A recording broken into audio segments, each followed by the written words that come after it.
everyone, welcome to Global Edu Leader Podcast. I'm Ruby Kalyan. I'm your host today. Today's topic is very real and very relevant: digital literacy, AI, and innovations. And let's be honest, students are using AI, teachers are learning AI, and parents are worried about AI. So before going into the discussions, I invite Mr. SK Singh to welcome our panel, who is the founder of Global Edu Leader Forum as well as current principal of GD Coin. Thank you, Ruby. Heartfelt gratitude to all my speakers for today. Global Edu Leader is a journey of 21 after pandemic, and we are connected around globe.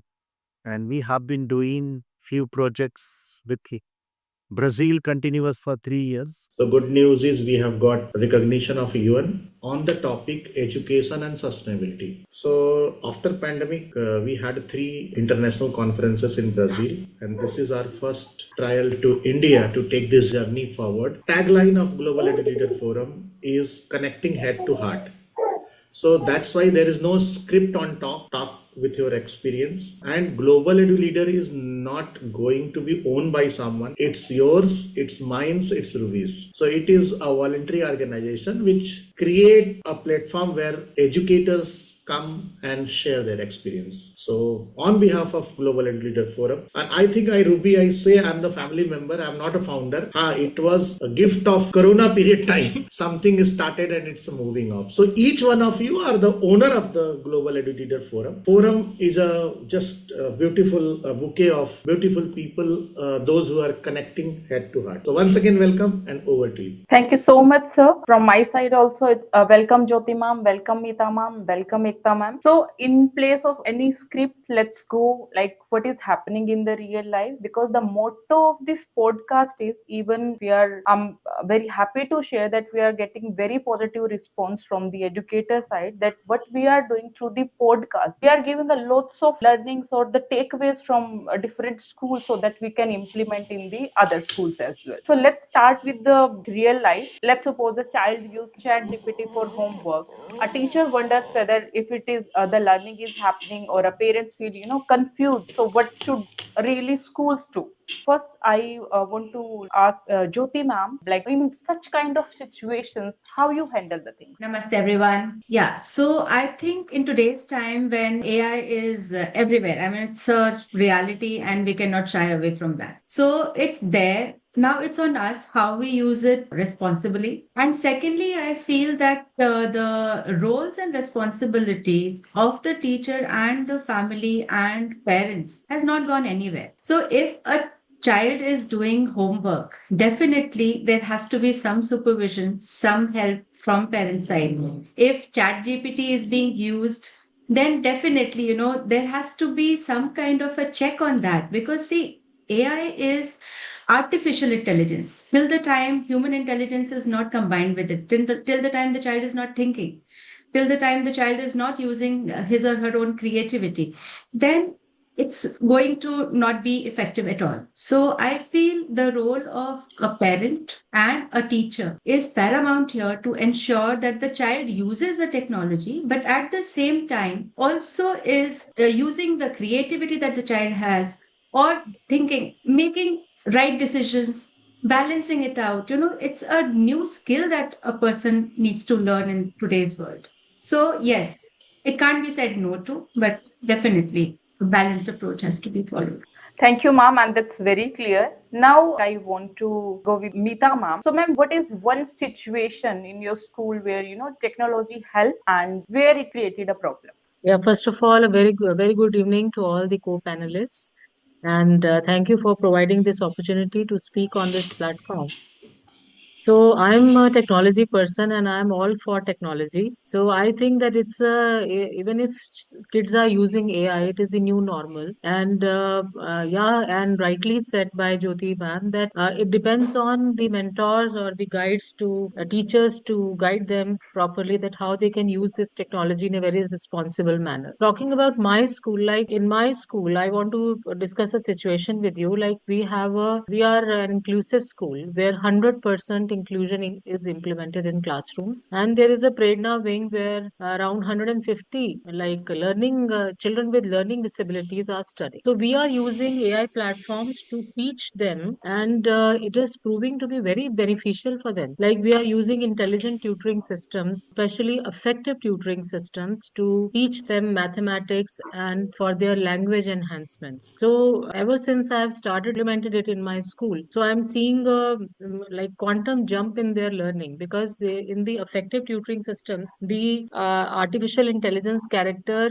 changes the course of teaching or the method of teaching depending upon the mood swings of the learner. So if an autistic child is showing some mood swings, so the AI character, the AI tutor changes methodology of teaching. Okay. And if the AI tutor feels that yes, the child is getting bored or confused, then also it revisits the topic with a different dimension added to it. So in our school, in JP Public School, Greater Noida, we are observing that these AI platforms are serving as a boon for our learning disability children. And moreover, like I feel that there are many assistive technologies which are specially useful for autistic children, for children suffering from dyslexia, and also we have also implemented assistive technologies for these children. And as you said that yes, any kind of challenges that we are observing, so I don't think that AI is a challenge for teachers. Okay, because the teachers role nowadays is to make students future ready. So we can't just discourage them to learn AI tools and use AI tools. Rather, we should guide them properly how to use these technology tools effectively for their learning. We can guide them that it can be used as a digital library. Okay, information is available on the click of a button, but you have to think that how to use that information. Ma'am talked about creativity. So in a way, yes, in language learning, it can curb the creativity of a child to some extent, because they might stop applying their mind. They might stop using their brains to frame different types of compositions. But then again, it depends on the environment of the class. It depends on the teacher, how much passion they instill in the learner. So I think it can be used in a very, very positive manner and in useful. That's a beautiful example you shared, ma'am, and thanks for highlighting this. So, with the same topic, let's hear from Ekta, ma'am. So, like as ma'am said, it is more depends on the teachers, or the guide who is guiding the students how to use the technology. So, ma'am, how you decide, when technology helps learning and when it is distracting. So, when to limits and when to use it. So, how you decide? Over to you, ma'am. So I completely resonate with my co-panelist Meeta ma'am and Jyoti ma'am. I think that proper balance is very important, and it's not about how the teacher is teaching. It's more about monitoring the learning. How is the learner learning? I think that's more crucial these days, because as Jyoti ma'am correctly mentioned, that of course children would use AI in worksheets, assignments, whichever we are giving. We can't get away from it, and we can't be pointing it out in the classroom also. But at the same time, our assignments should be designed in a manner that they are challenging and they involve some creative aspect in them, then that they cannot copy it directly using any AI tool. And also the assessment designing is very important, where the critical thinking of the children is used and the child is actually able to analyze what has been asked in the exam. So I think a lot of ways are there through which we can, keep the critical thinking of the learner alive. So using the technology in the right way is a boon for all of us, and I think we are all getting the fruits of it, because teachers are now moving from the clerical data collection point to more getting involved in the classroom, more getting in personal connect with the children, because most of the task is taken up by AI. In my school also, we are working a lot. So one thing which we have applied this year is project based learning, and this has helped the school like anything, because children are working collaboratively. They are picking up the problem statement themselves right from grade 1 to grade 12. They pick up the problem statement and they are working on solving that problem. So while they are solving that problem, technology is not the only tool they are using. They're using various tools in addressing that problem. So I think that's leading to a lot of critical thinking and appropriate use of technology. Then at the same time, as a school, we take the responsibility of reducing the screen time. So the till in the foundational and the preparatory wing, we decided to remove the screen time. So the smart boards have been shut down for some time, and the children visit the audiovisual rooms for any extended classes and research work they require.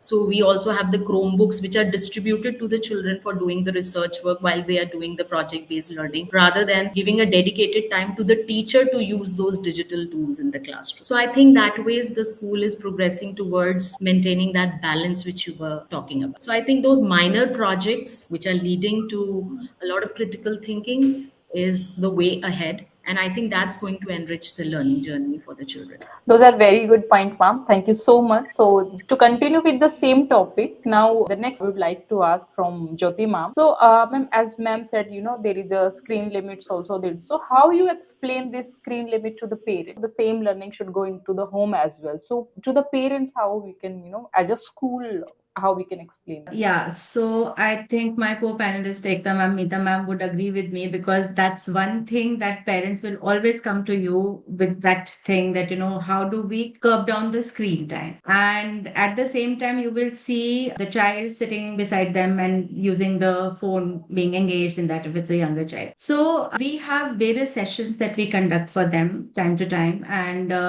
we engage them in those kind of discussions where we come up with alternative solutions that, if it's this age group child, how the child can be engaged without the screen doing whatever they're doing. And as the time grows, as they are growing up, then we cannot curb it down to a greater extent. So it has to be done. Sometimes, we ask the children to create their own timetable for screen time. So if it is work related, for that they're using the screen time, then there are times when they're using it for entertainment. There are different games that are there. Then they have their iPads, and they have their phones, they have their television. So many screens are there. So we tell them that, okay, fine, it's kind of an exercise integrated with their maths also, that, okay, fine, now you calculate all the time that you are spending on screen. Try to weigh it out how much you can, if suppose you have to have a budget of screen time every day. When we make the children accountable for their learning and screen time, that's the best way to achieve it. For younger children, definitely we need the parents to be cued in, and the parents to actually have some systems in place. If you have children going outdoors or engaging themselves in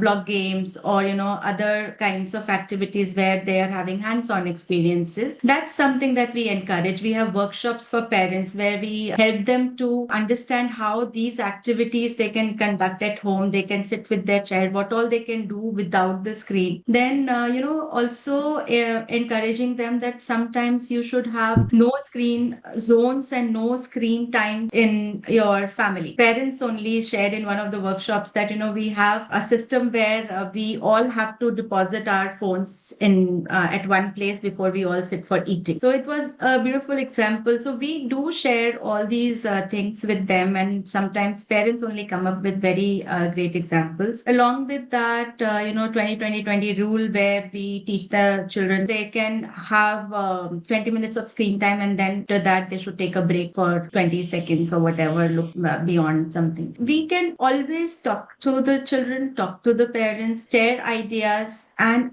the only key is that if you are vigilant and if you are careful, mindful of the thing yourself. So the children have to be, first of all, made responsible for that. And they are very good at it. If they actually know that, okay, this is what it is, and this is how I can curb it down and how I can balance it out. Today it is my game time, so where I can cut it from. So, it's very important. It's part of digital literacy now that, the children have to be aware of all of it. So these are the things that we are doing for elementary classes, like the way Ekta ma'am shared that the screen time. We do have panels. We have not removed them from our classrooms, but yes, it is used very sparingly, and we do not encourage, things that can be done otherwise in the classroom physically to be shown on the screen. So it all matters. It all starts from very early years. It is about the awareness, whether it is the Absolutely. students or it is about the parents, or we should aware them as a school. That's what Yes, we do. yes. That's interesting, ma'am. Now let's move to SK sir. Sir, how, like, there are slow learners, there are fast learners in the same class. So how do we ensure that, technology includes, both slow learner as well as fast learner? Over to you. I think a valid question. Let's understand first key. Once we talk about artificial is a of information. That is not a complete solution. I agree with Meeta ma'am and as well as Ekta ma'am, who wanted to tell ki you design the exercise in the different. So that is a teacher's set skills. Ki what kind of content you want, whom you want to give. If there are the special children, your assignments should be joyful or connecting. If you are dealing with the high achievers, that will be more scientific and region based. So what is happening? Teacher has a great challenge because there are metrics in the class. Slow learners, special children, average, above average, on the basis of IQ. Once you categorize them with the Harvard Gardner multiple intelligence, if you can hear and listen, if you can draw logical, mathematical. So this matrix is 8 into 3, that is 24. Now teacher has to be trained, teacher has to be handholded along with the system. If you are searching anything from artificial intelligence, you have to be very, very careful. Reason behind, there are only 5% content which matches with what exactly you want. 95% things which is beyond your reach and beyond your experiential learning. So balance is rigorous training for the people, hand holding, well designed plan. I can see the lesson plan of A class 3 mathematics. If you talk about a 9 mathematics, they have the same parameter, but is not going to work. You talk about language. Suppose a paragraph writing. A child is given on any common topic, you write a paragraph on the Taj Mahal or any object which is common. All will get the same answer. So why not you customize this and go with the competency based? Write about your parents. Parents are different, skill sets are different. Write about your own house. So teacher has a very vital role which need to be taken and well planned. Teacher is 24/7 under camera. Are they watching their own conduct and activity? No. See, these kids are very small and very smart. Even I'm talking about the primary classes. They will go, they will Google, next day they will come up with the answer. You do not know what kind of answer they are carrying with. There is no creativity at all. So if you say it is a still ongoing process where teacher has to adopt, teacher has to be more research based, and within the day it will not happen. Honestly, chalk and talk was the one which we used to be there, and you have to draw the attention of the, if you play a music or you play a video, how many things? I think hardly 5 to 7% contents are in the brain. These all motor skills are not going to be. Reason behind, in all competitive exam, even in the UPSC competitive exam, you have to write. So your hand has to work, your brain has to work. So this is the set of information only. AI is not going to do anything magical provided you are well trained and you are understanding things. I still remember in 90s we used to do the programming of COBOL. One line error will appear like, all whole program has an error. One line error. If you're writing a program of 50 lines, you may find out 70 errors in the line. So this is the again challenge with the AI. First thing, you have to be very, very research based. Second, train your teachers well. Hold their hands to take the final drive. Third and most important, more than your IQ, focus on EQ, because this is missing in this world. And AI has no EQ. It has only yes or no. So this is what I observe. AI is rolling out. A lot of things need to be done in terms of training, in terms of assessment, in terms of, if I say, compassion towards students, then you can get a better result. That's a very important point, sir. And building on that, I will move to Meeta ma'am. So Meeta ma'am, like Absar said, that training is required. So how, as a school, we can make sure that our teachers are, relevant in the face of this AI age? Because like in schools, every teacher is not from technical backgrounds.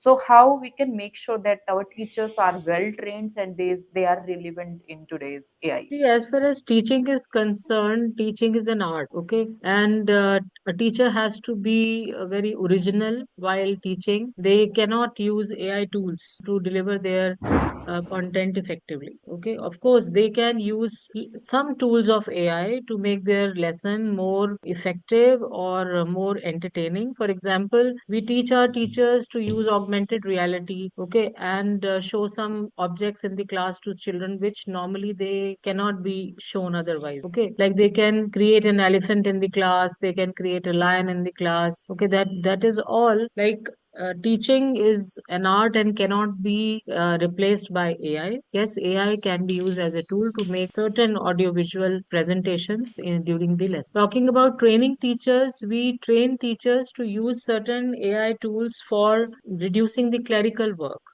Okay, for example, certain assessments can be checked automatically. Certain questions can be framed more effectively using AI tools. So certain quizzes can be on the spot quizzes can be they can generate just to save their time because they can use that time for other interactions with their students. So it should be used as a tool only, and we are training teachers to use AI as a tool. And of course, all of us know, all principals know that the B.Ed program is not updated. Okay. The B.Ed program is still being taught and executed in a very old school fashion. So when such teachers, the products of such education system are inducted in a school, so principals play a vital role to train those resources according to their standards, school standards, and according to their expectations. So then we do conduct a lot of in-house trainings for our teachers to update them, to make them to increase their competencies, and basically AI tools can be used to enhance the competency and productivity of the teacher in some clerical work. Otherwise, teaching should be done in a very pure and conventional manner, the way we have studied from our teachers. Okay, so that personal touch of a teacher, that inspire those some inspiring lines from teachers cannot be done using AI tool. Very, very This is well said, ma'am. Now, next, let's move to Ekta, ma'am. Ma'am, if you had to make one rule about, technology in the school, so what would it be? One role you mentioned. One rule, yeah, in the school, if you want about the okay. technology you want to implement. So, as I mentioned in my previous answer, also that for preparatory and foundational wing, it's a complete no to the screen time, and it's more project based learning oriented, where children are doing a lot of hands on and collaborative learning, and they are addressing the problem statement themselves. So, this is one rule. And there's a dedicated audiovisual room period where, and it is docked in the timetable when they take them to the audiovisual room and they use the technology and the screen time for the children. This is one rule. Okay. Second is that, as Meeta ma'am mentioned about so many usages of AI. So one point I wanted to add here is that we have started using AI for auto grading, especially in the formative assessments, where teachers sometimes are grading the children not exactly about according to what they have performed. So I think AI generated grades with the remarks and also with the inputs of how children can pick up those particular learning outcomes is really proving to be helpful. So we have started using that AI generated report card up to preparatory wing, like foundation and preparatory wing, where it's totally grading system and there is no marks system. So AI has been a boon there. Then talking about the technology, one is that the children teachers don't carry the mobile phone to their classrooms. This is one way we are stopping on using any digital sources in the classroom. This is the rule. They leave their mobile phones in their cupboards in the classroom, and they can only check during their free time or maybe during the break time. And if they have any emergency calls, the reception, three numbers of reception are active where their family and people can connect. So that's really helpful because that diversion in the teacher's attention is taken care of. So this is one rule I would suggest all the schools, because I feel that we are in a very delicate profession and the learners, they need our 100% undiverted attention. And I think all my co-panelists will agree with this, because the moment that attention is missed out. We miss out on very vital things, those little observations which are so important in the classroom about the learners. And also we are dealing with this generation which is already so difficult, with boards coming closer. I know that the fellow principals would agree that what is the attitude of the children, how they are not able to cope up with the stress, and they're losing that resilience to take that pressure, and how we have to take them out from their beds and comfort zone and bring them to the classroom, and how also parents are not able to cope up with the stress, and parents also have to be counseled. So I feel that the entire ecosystem can be built up only when the parent training sessions, the professional development program for teachers, because even teachers are under a lot of rigor. With AI coming in, the teachers have to learn so much of technology. Of course, people who already know technology, it is easy. But for any other teacher who is not so hands on with the technology, she feels the pressure, and teachers are also, so retention of teachers has also become a task for us. So I feel that the principals would agree that professional development programs are playing a key role these days. That we have to make the teachers comfortable in handling this technology. So I think a lot of work as head of schools we have to take care of. We have to take care of the psyche of parents, and we have to take care of the teachers, the coordinators, the mid-level leadership, which is again facing a lot of pressure. So I feel the entire ecosystem takes in a lot of effort and commitment from all of us. So I think mobile phones are taking away a lot of. So my point to you is that that mobile phone usage in the classroom should be completely stopped. Those are very interesting roles you shared, ma'am. Thank you so much for that. Now let's move to Jyoti, ma'am. Jyoti, ma'am, like where school need to be careful with AI. I feel values stay at the base of all learning. And even when they're using AI, we have to ensure that the right values are being followed by them and, is inculcated there. For that, say, when they're using, they are digital citizens and they have to be kind to each other. When they are, taking any inputs from wherever, then they have to ensure that, there is their bit into it. It should not be just blindly copied from, and nowadays, there are tools which also tell you how much percentage of AI generated text is there. So they have to understand all of it, that, values are there. They have to be kept intact. Secondly, I feel, they have to be always up and about learning, because AI usage is all about learning, unlearning, relearning, exploring. If you are able to explore, because nowadays there are tools for everything. Actually, if you use it wisely, there are tools, great tools for doing any kind of thing, and it saves a lot of time. But added with your human intelligence, it can do wonders. So I always feel that AI should be used as an assistive learning intelligence instead of artificial intelligence, because it should assist you, not take over. My father always used to say, when I was young, that science is a good slave, but not a good master. And now you actually can see that, it is, you can see it in action. So for AI usage, one thing is that when they are doing an assignment, or if they're using AI for teachers as well as students, I mean, nowadays you will see teachers also using it mindlessly at times. They do create their lesson plans a flick of a moment, and they will not even go through it very deeply to understand whether the kind of objectives that they have, the learning outcomes that they're looking at, is it actually reaching there or not. So AI has to be used as an assistive thing, and not the main thing. Secondly, when they are submitting, let them be very outspoken about whatever they have used like suppose whichever tools they've used. So like the way we always put references about our research work and all, let them tell you what all they have used and whatever is there.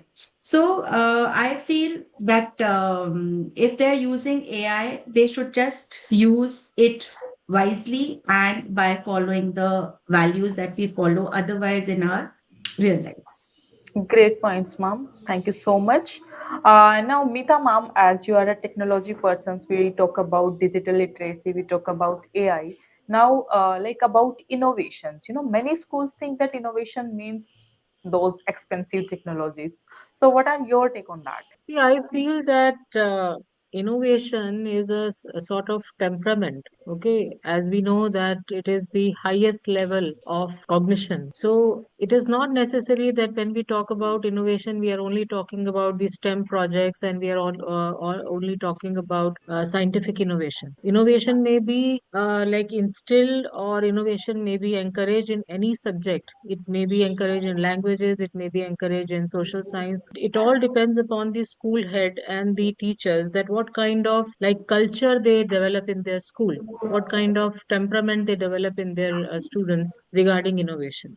So if I talk about our school culture, that we have made it a rule that in every term student has to submit one innovative idea. That idea may be like it is given as a summer project, that you have to we are giving you 1 month's time, and after summer break you have to come up with an innovative idea related to any domain, any area of life.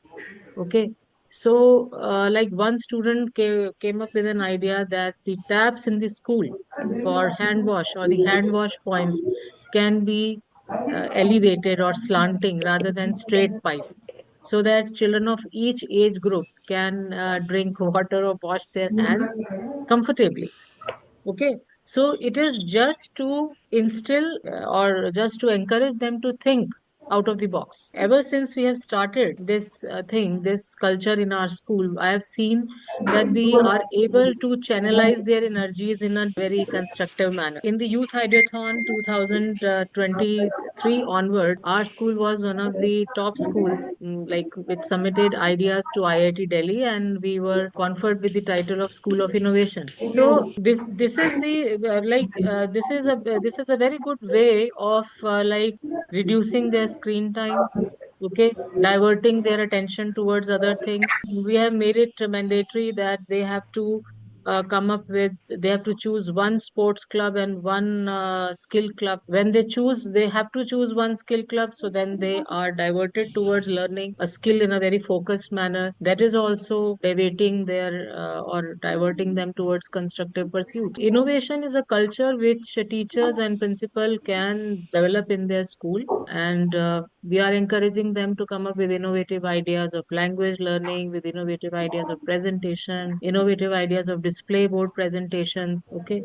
So I think it is very important. Yeah, that's great, ma'am, and thank you so much for sharing. Now, let's hear from Ekta, ma'am. So, ma'am, like we talk about this, innovations also. Now, about inclusions, there are, some students who have a lots of resources, at their home as well, and some students are having, limited resources. So, how they can use digital tools, or how it can, digital tool can be a part of inclusions also, like how they can learn. So, as I mentioned in the beginning, also that one very good thing which we started at Safari International this year was project based learning. So, there are two categories of children. One is that who are the special children who really lack the IQ for taking up certain things. So, I think when they work collaboratively in a team, they are giving very good results. And I have myself seen so many big changes in the children, because when they address the problem and the team sits together, a lot of empathy develops in the children who are there in the team, and that child who is actually a part of inclusive education becomes a real part of the team. So I think that bonding and empathy is happening in that collaborative learning. One thing is this, and second is that if the child is lagging on any technology or any support at home, so during the online classes, again we have made a buddy system wherein the children, they connect with each other post school also. So like in our system, till the preparatory wing, every child has a buddy, and wherever So that's bringing in a lot of empathy, and that buddy takes care of that child completely, right from the time when the day starts and then when the day ends. So right now, online classes are going on, and some of the parents are working where the digital devices are not there. There also, post the online classes, they talk to each other, they share the resources, and in fact, in classroom also in the zero periods, they are teaching, they are explaining those topics. So I think this buddy system has really helped in that inclusive setup. And in fact, I think all my co-panelists would agree with so many guidelines and rules. I think we are empowered. So whenever there is a problem, whenever there is a challenge, we find out ways to handle that problem. So I think we are more empowered now to handle these challenges by moving to the collaborative learning. So I think design thinking, as Meeta ma'am also correctly mentioned, that design thinking should be a part of each subject these days, whether it is English, social sciences, maths. So let's take an example. Suppose it's a history lesson. Then the teacher can give an assignment as redesigning any history event. So here a lot of critical thinking goes in, because if the child understands that episode, then only he can reproduce that in the current time. Similarly, suppose if it's a mathematics topic, and if the child is given as a minor project, as that, you find out you have to design a garden for your own school, take out the dimensions and the cost involved and the equipments and the people involved. So these real time minor projects, I think, help in involving the inclusive education also, and also a lot of collaborative learning, and technology can be a little aside, and we can more focus on critical thinking and application of concepts. Sorry to interrupt in between, ma'am. Like you mentioned, design and thinking, right? So Yes. even I have met a lots of, many schools coordinators and others as well. So in many schools, design and thinking, it is about practical learning, right? As you mentioned. So in Right. many schools, teachers are teaching it's a kind of theoretical subject. So what are your take on that? If let's Not at suppose all. as a theory we are, learning design and thinking, what is the meaning of that?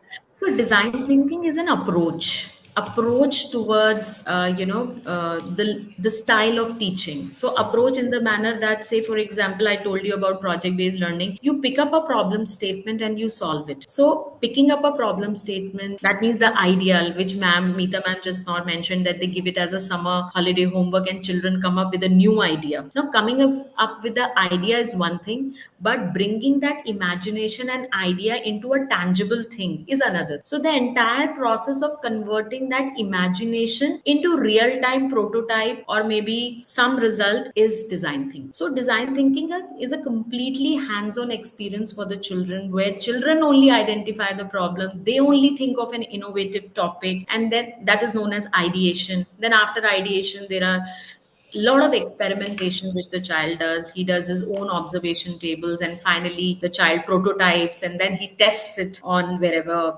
Like if it is a community based project, you test it on the community. If it is an individual project, you test it on in that individual. So that brings in a lot of empathy, and when the child starts empathizing with the community, with the environment, and with the co-children, I think this is what we are looking forward to. So when Jyoti ma'am mentioned about the values, I think we have to model that behavior, one thing, and number two, the child has to practically experience it. So when they work in collaboration with each other, I think empathy develops, and this is what we want in our children, because they should be more compassionate. They should, and in this process, they also come to know about their own passion. So being passionate about whatever you are studying is very important. That's why Very I true. said that monitoring how learning is happening is more important than how we are teaching. So this is what I Very want. well said, ma'am. As each panelist discuss about project-based learning, and nowadays it's about design thinking or your experiential learning. So, just want to like ask or discuss, because in engineering, they say it,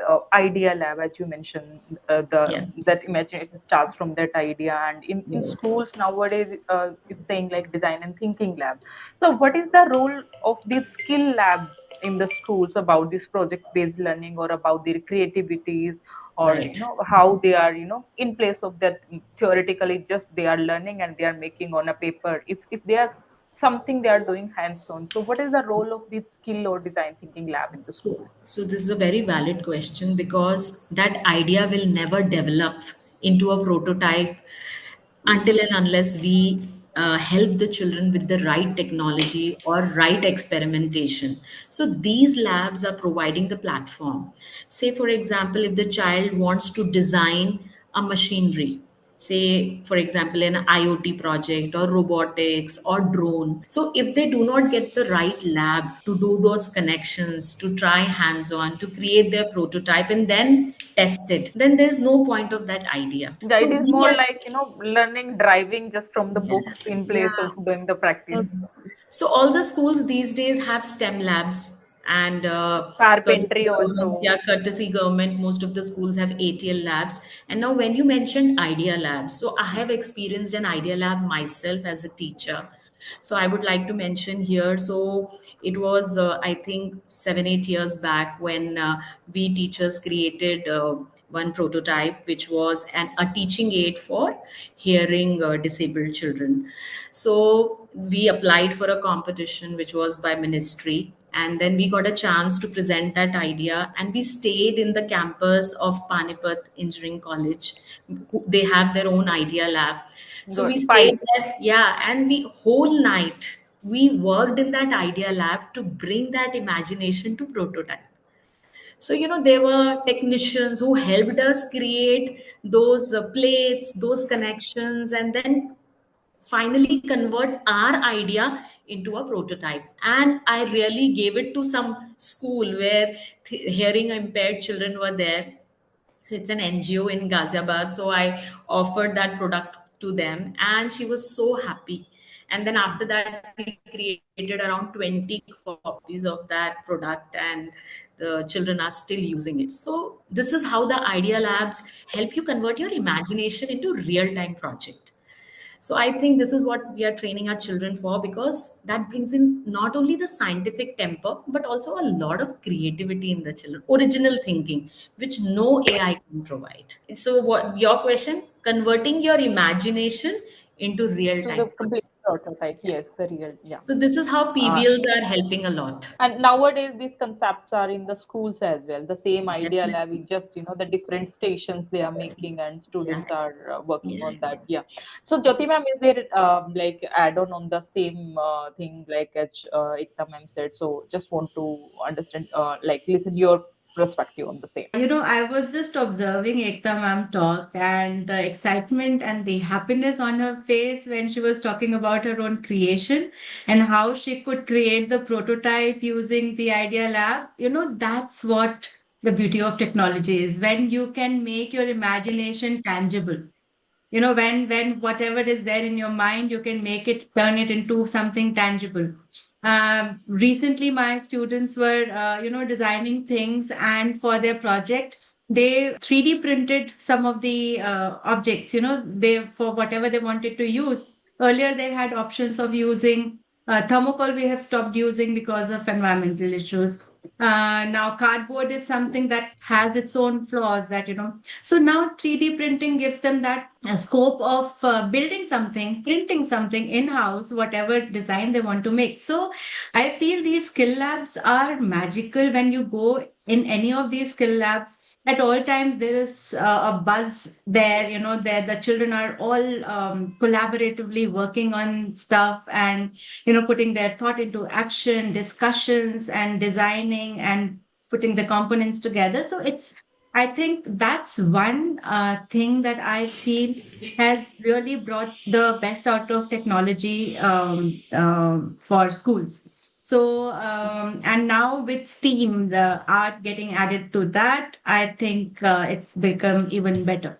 So that's my take on it. That that's one thing that really helps the children to first of all ideate, then bring their imagination to something tangible. Very true, ma'am.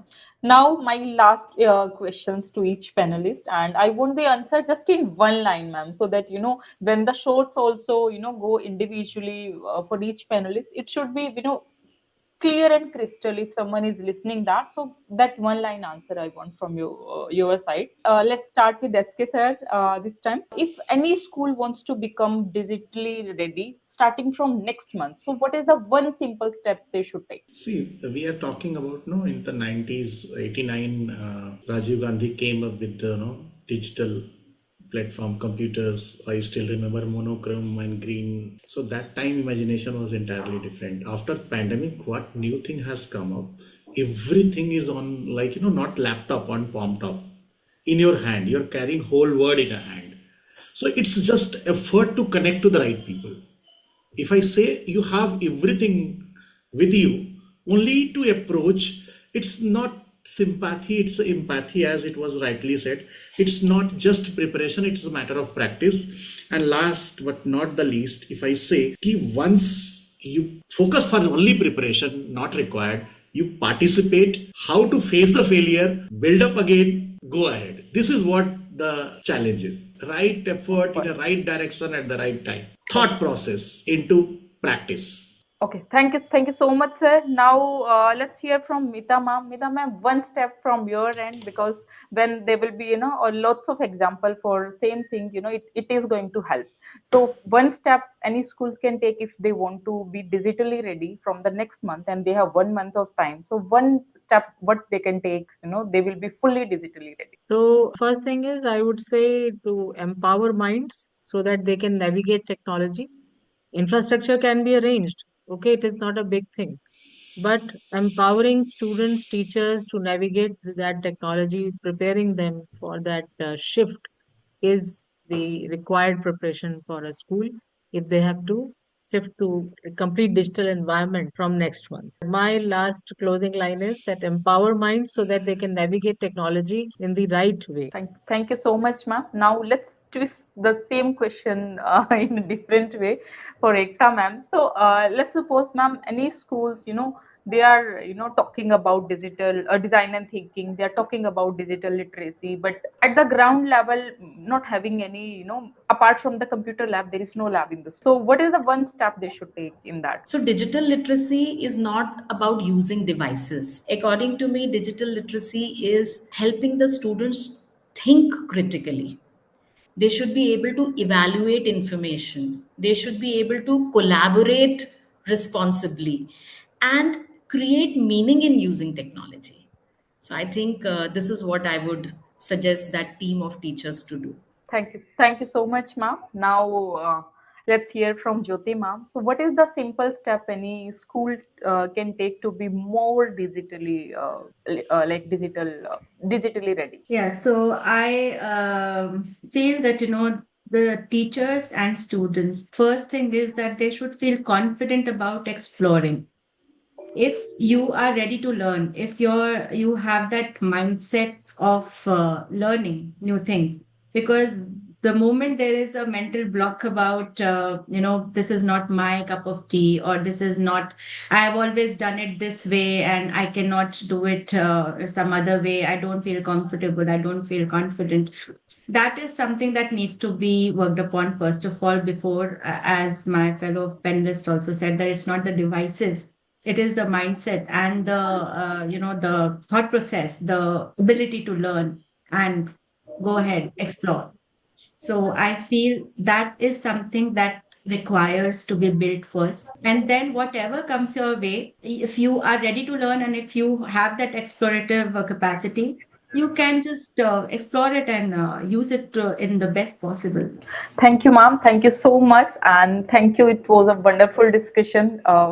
Thank you to each panelist, and our team will reach out to you for the podcast certificate and Can see I you add in just IIT one Delhi line? conference. Yes, yes, yes. Now 5 minutes we So, can discuss. just one line. So, I Yeah. feel that if this school has to really begin understanding digital literacy, the classroom should move from question led to answer led.